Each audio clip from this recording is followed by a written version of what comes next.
അപ്പം നമുക്ക് ഇന്നലെ നിർത്തിയെടുത്ത് തുടങ്ങാം.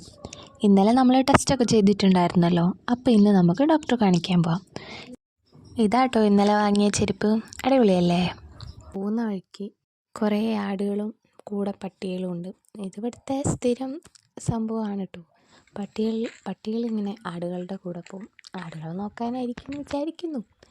കുറെ ചൂടാതിരിക്കാൻ പറ്റില്ല, സഹിക്കാൻ പറ്റാതായപ്പോൾ കുറെ ചൂടി. എന്തായാലും വീടിൻ്റെ ഒരു തീവ്രത കഴിഞ്ഞു പോകും. പണ്ട് വെയിറ്റ് ചെയ്യുന്നത് ഒരു കുറുക്ക് വഴി കേട്ടോ. റോഡിലേക്ക് കയറാനുള്ള, അല്ലെങ്കിൽ ഇങ്ങനെ വളഞ്ഞു പോകണം, അത് റിസ്ക് അല്ലേ. അമ്മ ഉണ്ടായിരുന്നു അവിടെ. അമ്മ 2 മിനിറ്റ് മുന്നേ എത്തിയിട്ടേ ഉള്ളൂ കേട്ടോ. ഞങ്ങളത് ഓട്ടോയിൽ കയറി, ഓട്ടോ ഇറങ്ങി. ഞാൻ ടെസ്റ്റിൻ്റെ റിസൾട്ട് വാങ്ങാൻ വേണ്ടി പോയി. അമ്മ ടോക്കൺ എടുക്കാൻ വേണ്ടി അങ്ങോട്ടും പോയി. നേരെ അവിടെ എത്തി. അങ്ങോട്ട് എത്തിയപ്പോൾ അത്യാവശ്യം ആൾക്കാരുണ്ട്. അങ്ങനെ കുറച്ച് കഴിഞ്ഞപ്പോൾ ഞങ്ങൾ കയറാനായി. അങ്ങനെ ഞങ്ങൾ കയറി കാണിച്ച്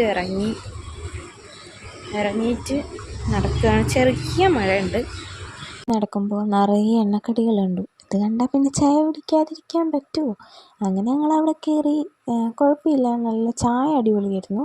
ഞങ്ങൾ നടന്ന് ആനപ്പാലത്തെത്തി. അങ്ങനെ ഇവിടുന്ന് ഓട്ടോ നേരെ വീട്ടിലേക്ക് ഇട്ടു. അപ്പോൾ എല്ലാവർക്കും ബൈ.